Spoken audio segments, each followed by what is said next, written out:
Hello, everyone, and welcome to the next episode of Talking Acquisition. This is the weekly high-energy, informative, and slightly opinionated view on all things acquisition, procurement, and government contracting related. This is the place where the contracting and acquisition communities and our industry partners get to connect, talk, listen, and most importantly, learn from each other. My name is William Randolph, and I'd like to introduce you to my co-host, my colleague, my partner, my friend, CYA Carrera. Hello, CYA. Hey, Will, how you doing today? Doing amazing. How are you? Good, and I'm really excited because we have our first guest. All right, Woo! let's get to it. All right. Well, let me start with our disclaimer so everybody knows what we're here and why we're here and what we're all about. So our podcast shares information and views on a variety of topics that impact the federal acquisition community. Our goal is to provide thought leadership and perspective, not to criticize, judge, or render political opinions. But as Will said, sometimes we let a few of those slip. We provide this free service because we are former federal acquisition professionals and leaders. We believe that the creativity, innovation, and effectiveness of our community is unleashed when we share knowledge, information, and learning. We hope you enjoy our podcast, and we welcome the views and comments of our colleagues across the private and public sectors. And this morning, I want to start out, first of all, by a big shout out to all of our friends and colleagues out there in the federal acquisition community. As I've always said, I'm just so proud to be a part of that community, to have been a part of that community, to continue to be a part of that community. And today I'm really excited because one of the members of that community is joining us. Our guest speaker today is an attorney that both Will and I have worked with in our career. And it was interesting when we were thinking of guest speakers, we both came up with this name separately without even having conferred with one another. So that should tell you something about the impression that she has made on us, as well as the great work that we've done together. So without further ado, allow me to introduce our former colleague from Immigration and Customs Enforcement. That's where we both met, or I believe we both met her there. Yes. Jennifer Longmire-Wood. She is currently with Executive Law Partners, LLC. Jennifer, welcome, and tell us a little bit about yourself and what you're doing now. Hey you guys. Thanks so much for having me. As I told you guys when you asked me to do this, I joked around saying setting the bar low so future guests like get to knock it out of the park. But yes, so a little background on me. I spent almost 20 years in the government, started off in DC government, doing procurement there, also some child support work, and then back to procurement. Then I jumped over to ICE, where I started in procurement there again. And as we were talking when I was there, when I started there, I was one of 2 procurement attorneys for the whole agency. Unbelievable. We had Federal Protective Service still under the ICE umbrella. So one attorney did all FPS stuff because she had come from Capitol Police. And then I did everything else that came up. And this was at the time when we were just getting started, just really standing up the acquisition folks there. Like it was an amazing, crazy time. So DC government definitely prepared me for fire drills and craziness, and it was great.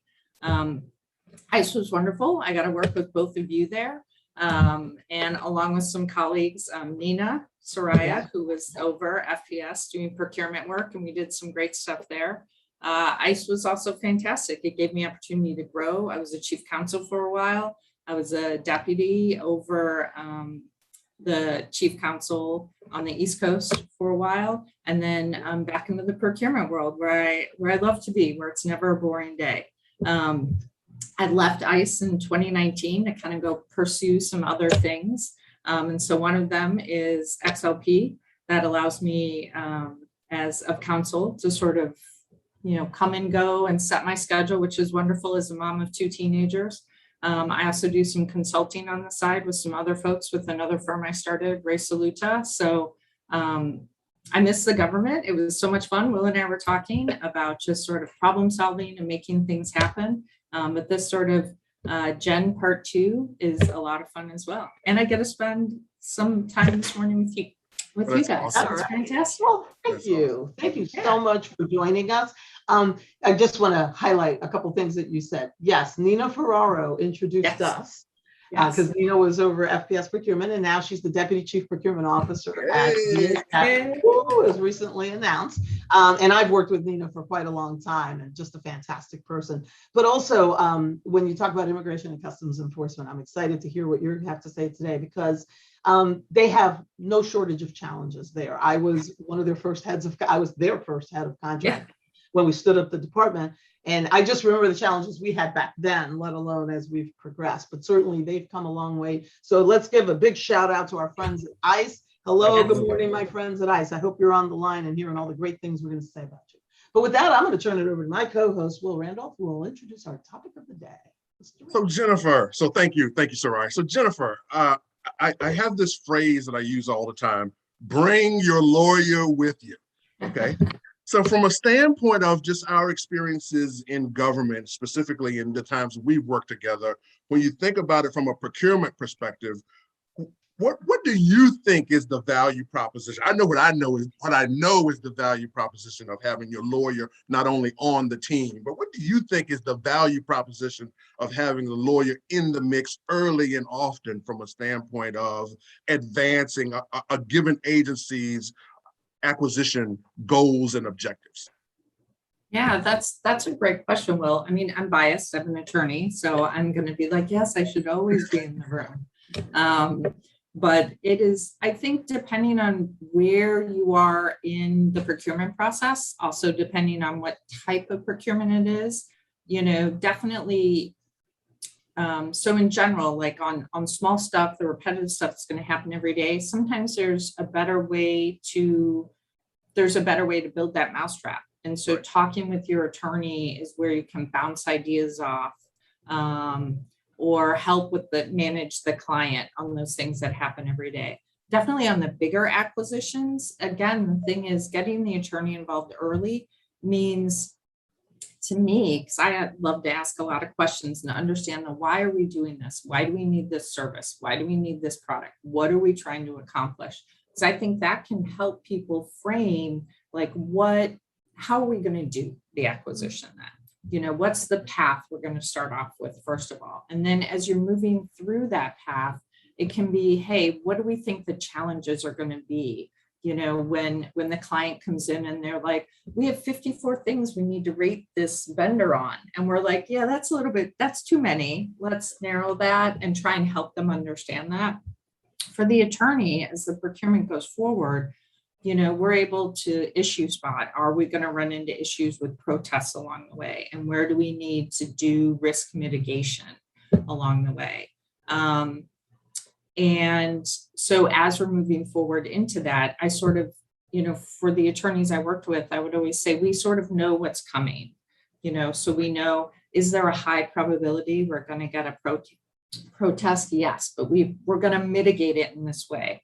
Or, okay, we're going to have a protest, but we know we're going to do a really good job documenting things, and we're going to make sure it's documented well. So it's just those things to try and keep folks within the guardrails, as I'd like to say. And definitely, I've had it happen on high profile or high dollar value, where it's just helpful as the procurement folks having your attorney next to you when you're in that meeting, briefing senior leadership on here's where we are in the procurement, we're still on track, or, God forbid, like you're getting a protest, that, you're sitting next to them as counsel saying, yes, we've worked with everybody on this. Yes, we feel confident, or I'm not panicking about this. So let's not all panic about the procurement. Let's just sort of keep things moving forward.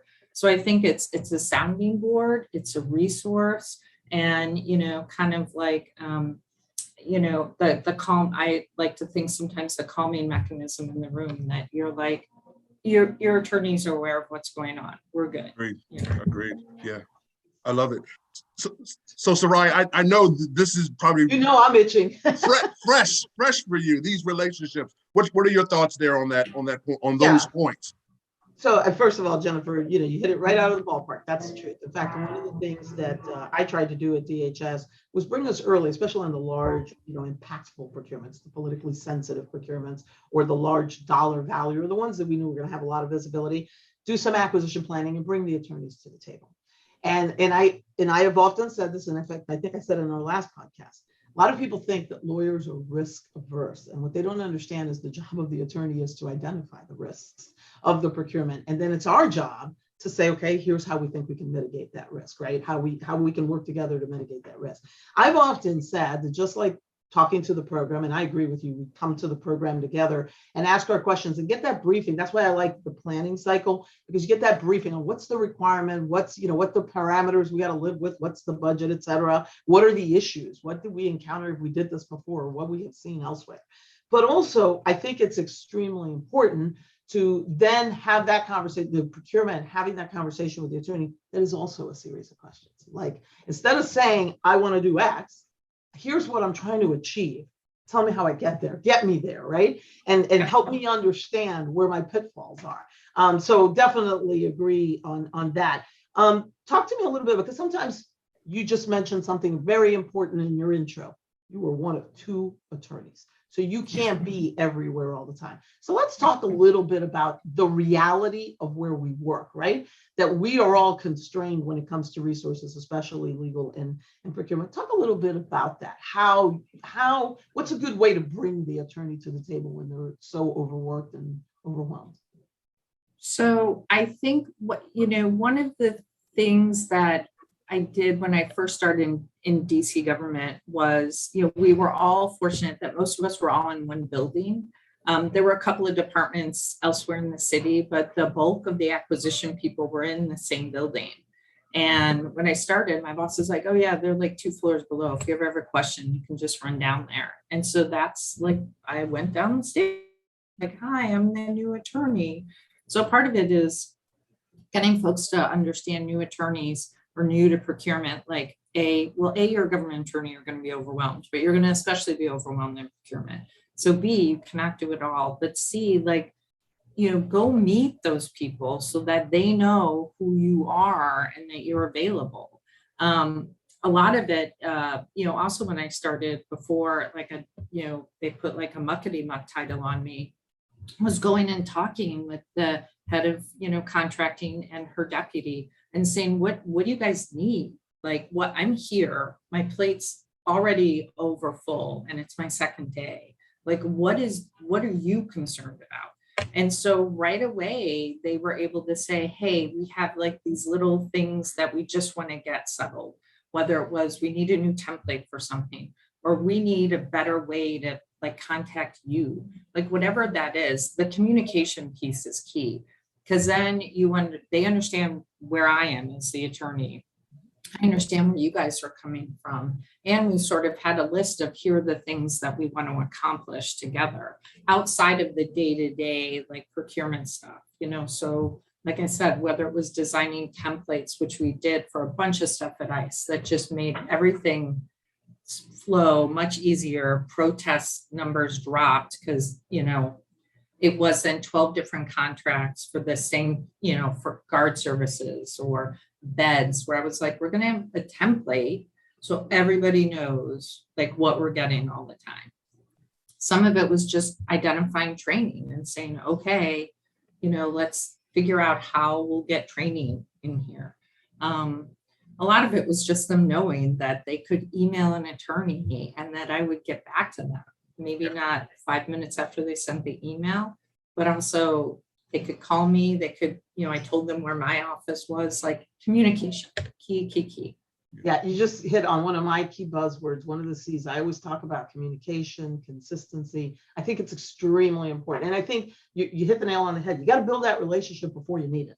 Right? Yeah. I always reached out trying to meet my attorneys. And in fact, sometimes we would set up like recurring meetings, just touch points, to say maybe once a month, hey, what's going on? Are we having any issues? Are there any problems? Or what are the big issues we need to solve? Because sometimes communication is the key to success. Over to you, Will. So, Jennifer, one of the things I remember working with you was, and what I found to be a very unique characteristic, and I call it the willingness to be convinced. Because I think, when we were working together, I was one that was not wedded to the way we did it yesterday. It's like, okay, we got it. We got that data point. but I was not, I wasn't wedded to breaking out a cookie cutter and just slamming out what we've always done. And I always found that you were very willing to be convinced. Is that a trait that is kind of just innate to you? Is that something that procurement attorneys are taught, or is that something unique in this? Just we must try to have teams that are willing to be convinced. Is that a thing? From your opinion, is that a characteristic that needs to be perpetuated more, in your opinion? I think it needs to be perpetuated a lot more. I think, again, from my, my viewpoint is I like to know why we're doing what we're doing. Because to me, and I would, when I would talk with the attorneys on my team and say, it gives you the bigger picture of how we're trying to fit this in. And it helps us explain to our bosses as well, why something is important. Because a lot of times, at ICE, obviously immigration is, primary focus. And then, the enforcement side that HSI does, it's law enforcement. So that's always like first, and then sort of all the other stuff. And I would tell people, look, like this doesn't work unless, procurement is working to get you what you need, the people, the software, the guns, the whatever you need to do your job.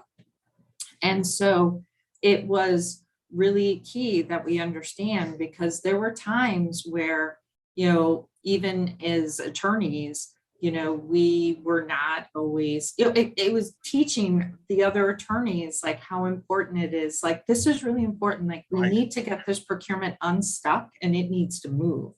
But my boss, like, I cannot carry that water. I can to the 11th floor, but nobody's going to listen to me. But they're going to listen to you when you go in for your weekly principals meeting. So I need you to get this unstuck for me, please. Yeah. So everybody is like not burning up my phone and my email saying it's procurement's fault, it's the attorney's fault. And I'm like, well, if it's stuck, it's kind of everybody's fault. So we got to work together to get it unstuck.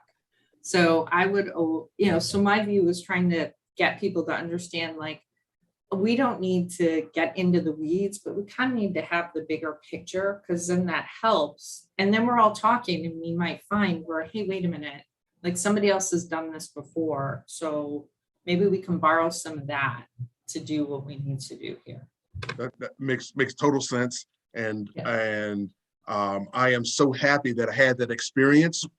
Sadly, it was later in my career, because I've had some other experiences that didn't feel like that. Now, Sarai, I'm sure you've had in the course of your career some of those relationships that didn't feel as collaborative as they could have been.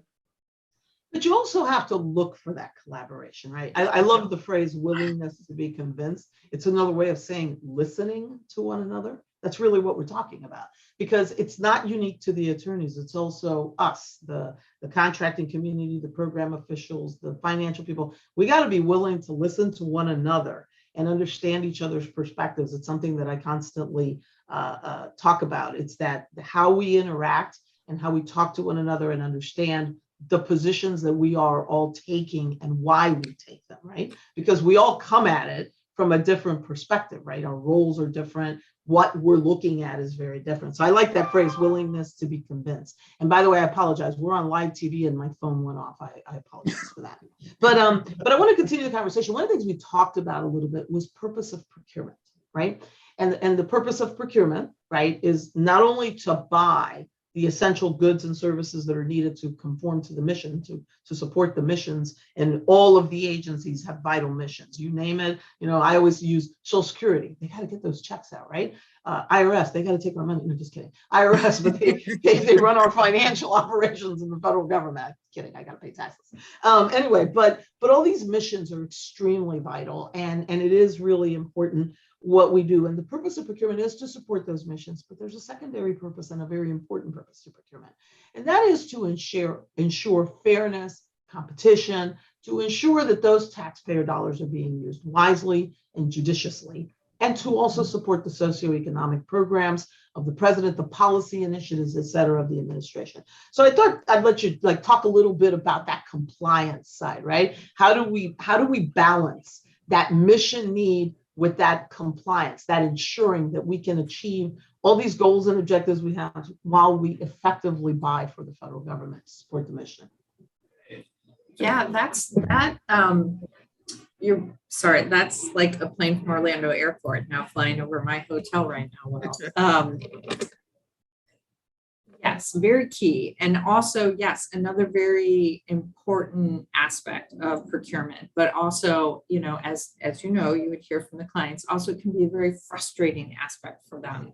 And they're like, oh, it's got to be a small business, or I got to jump through all these hoops to do X or Y or Z. So sometimes it is having a conversation of like, look, these are the goals and we want to do this. And it only makes things better when there's more competition in the marketplace. And when we're not wedded to, there are only 3 people that can do this. It's like, are there? Because, Will and I were talking before, we got started here on this podcast about one of the firms I'm working with has like a mentorship program. So when they find a good small business that they're like, hey, those people are pretty good, know what they're doing, but like they do not understand how to put together a proposal for the government, which is bringing them in and sort of mentoring them to say, here's how it looks. DC government had the same thing of mentoring people. That only makes the marketplace stronger. That only means people, to your point, Will, being like, I'm not going to do it like how I always did it. Somebody out there has a really smart idea, whether it's making a widget better, software better, a service better, like somebody's got a good idea. And we want to encourage that to get into the marketplace, because this is capitalism and competition is what's going to drive everything. Competition is going to drive innovation. It's going to drive hopefully to a better price. But sometimes you got to pay more to get the thing that you want. It's not always about the lowest price, but it just sort of opens up avenues. And we should be supportive of that. But it can be difficult because people think it's a million more hoops to jump through, and not always. It's just maybe a different piece of paper we got to fill out to get it done. Yeah, it's thinking about it a little more smartly. And if I could, Will, I wanted to also interject here the innovation and procurement, because one of the things that we also have to do, we in our community, as we are looking at compliance, we got to find ways to make it easier for companies to come to us, for companies to come in and introduce their products, introduce their services, and bid on government contracts. And I think we're seeing that move. The Procurement Innovation Lab at DHS is doing that, and a lot of organizations have stood up innovative approaches and trying to do things differently. But I was listening to the news this morning, and we're talking about the fact that, we have supply chain problems. We need to be making more in America. We have an executive order that tells us that. How do we make that happen? I just wondered if you had any thoughts on that, Jennifer. Gosh, well, I know I packed a lot in there because, you did. I like challenging the lawyers in the room. I just kidding. Yeah. I think when you were speaking before, I was thinking exactly of the Procurement Innovation Lab. As both something that sometimes our customers, our clients were like, oh, they want us to do what? And it was like, no, like, this is good. This is going to be different. It's going to move it along faster. It's a different way of doing it. But to your point, it's also convincing industry, like, come and talk to us. Like, what are the hurdles? What can we do? What are thoughts so we can improve on things? But I think it's that encouragement and getting folks to do it and getting folks to feel comfortable about doing it. And that it's going to be difficult to, maybe stand up, or it's going to be bumpy at first, but that doesn't mean that it's not going to be successful. And we won't know until we sort of get out there and try it and then discover, okay, like, we need to tweak this, we need to change this, or maybe this idea just didn't work at all. So I think to the bigger, like, supply chain issues, it's thinking out of the box, like, where else can we go? How else can we do this? Who do you know? Making those connections between people and opening up avenues, finding a way to think differently about how government, spends its money, because so much of it, to get off on a tangent, not too far down the rabbit hole, into whether it's tax incentives or block grants or, some way that you can spend that money more efficiently and just not have it be the old way of doing things. That doesn't mean you throw the baby out with the bathwater, but maybe you start on a small scale and you start to see success, and then you begin to sort of transition toward that. Yeah, investing in solutions. Yeah. And I've long held that, we really want to encourage the market. If we want people to build here, we are probably going to have to pay a little extra to do that, but it's worth it in the long run. And sometimes we forget the long game, right? We think about today, instant gratification, that's who we are. We think about instant gratification, but we got to start thinking about that long game. Over to you, Will. And I think that's a challenge with the government, right? Because you work for an administration, and the administration says, here are my priorities, and this is where we need to go. And the administration has a finite period, 4 years, where the government's really big and it's hard to move it. And, okay, we're going to implement this new whatever. I just think just the IT solutions are the biggest thing, because we still have these ancient legacy systems. And everybody complains, I don't get it. Why can't I be on an iPhone 24 and the government still is in flip phone world? And it's well, it's a lot of agencies and a lot of people doing a lot of different things. And when all of this started, IT was not where it is today. Yeah. But that long-term investment of saying, we've got to invest now and invest heavy. Otherwise, we might as well go back to paper files, which nobody wants. That's exactly right. So Jennifer, I have a follow-up question. I remember earlier in my career learning the value of case law. At the beginning, I thought it was okay, you got this list of shalls and we got this list of shall nots, and that was the recipe. Okay, but what I learned was there's this huge swath in the middle that is informed by case law that is ever changing. And so the value concept, let's talk about case law a little bit and how it influences procurements. So obviously it does. As we've talked about, I think can be difficult for attorneys to constantly stay on, all of them, to stay on top at the same time.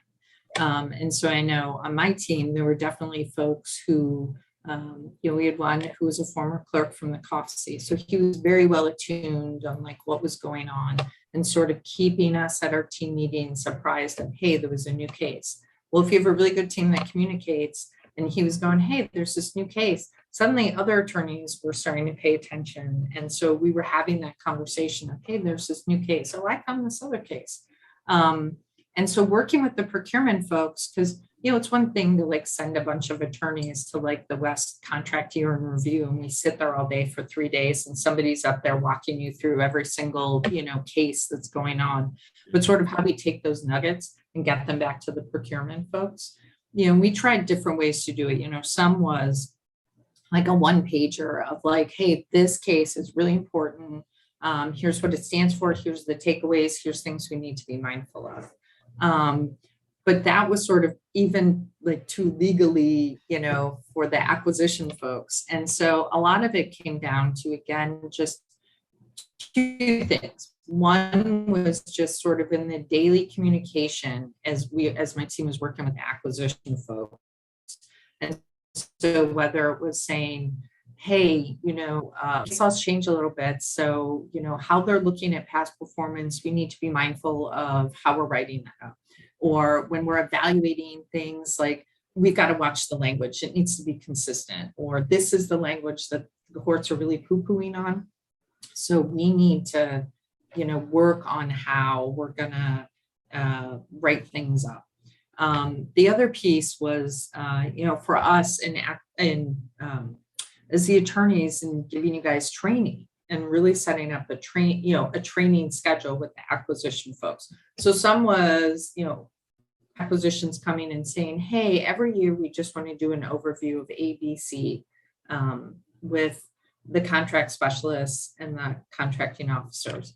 But then also my team being very mindful, and us being very mindful of, we need to start informing them of like, kind of our little mini year in review of like Right. what we're seeing when it comes to evaluations and past performance, or, especially in protests, here's what we're seeing is happening and where the GAO is sort of leaning one way or the other. But it was, again, that conversation, but trying to work it into training, we found was the much easier way to try and keep folks abreast of everything. Good stuff. Good stuff. Yeah. Well, folks, it's about that time. And as we always say, our greatest challenge will be to be able to stop talking. But I have like 10 other questions. No, just kidding. We can do this again. But we don't want to miss the opportunity to share with our community some what we like to call, kind of the golden nugget. So as our guest, Jennifer, would you like to give your community, our community, the whole GovCon community, is there a nugget you'd like to share? I think there were like three, if I may, small nuggets that I would say. Overachiever. Yes, you can do whatever. Yeah. First, I would say, and I've told like all clients this, like the FAR is a very thick book with tiny print, and there's a lot of options in there. And so don't be afraid of the FAR. There's a way to get forward in there. Because my sort of sub thing of the FAR is, as an attorney, I would say, hey, look, as long as it's not illegal or unethical, like we got a lot to work with in there. Hence back to the FAR. I would say build strategy together with the procurement folks and with your customers, because it's all about risk mitigation, trying to get them what they want. And the third thing is always CYA, call your attorney. Start from the beginning, call your attorney, let them know what's going on. Ask if you want the attorney in there in the beginning, or just say, hey, I'm just giving you a heads up. In like 3 months, we're going to be calling you on this. I love it. I love it. I think we've got the title for the podcast for this. Exactly. CYA. Soraya, your golden nugget for the week. Wow. I mean, I can't top that. Yeah, it's kind of hard. About the flexibility, about strategize together. I mean, these are the things that I've always harped on. And I love the CYA, call your attorney, or what the other phrase that CYA stands for. But I think the nugget that I like to leave people with is the importance of the relationships, understanding the relationships, the communication are key, and building that relationship before you need it. Right. I always found that when I knew who my attorney was and kind of what their thought processes were, and I knew the ones that were going to be stubborn versus the ones that would be very flexible and open, knowing that is extremely important, because when you have a problem, is not the time to learn that this person is inflexible or that we're going to bump into each other, right? That we're going to knock heads. So building those relationships makes it easier to communicate. And I got to tell you, one of the things that I said, and I say this very sincerely, I've always enjoyed really good relationships with my procurement attorneys, even the ones that, drove me up a wall, the ones that drove me crazy. I still got along with them because we have to make this work, and it's important, and we're all aiming at the same objectives. So my nugget is those relationships matter. Communicate.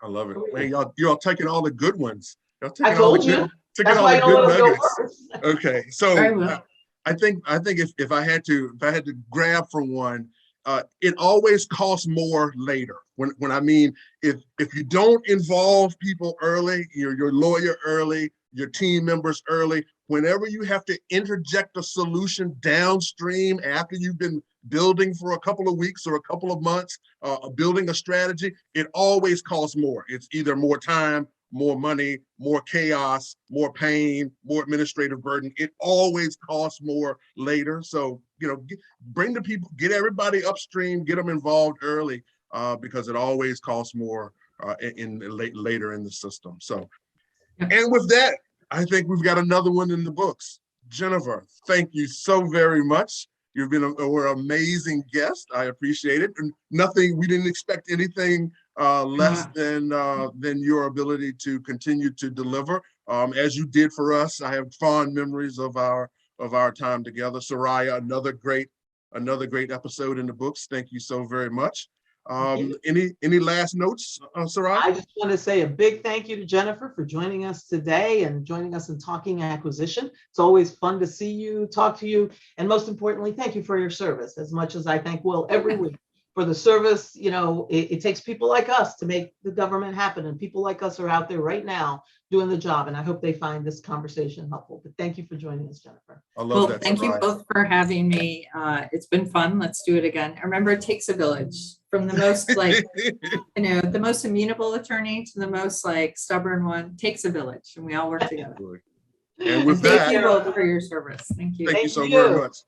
And with that, we will see you next week. All right, take care, everybody. Bye-bye. See you guys. Bye. Bye-bye.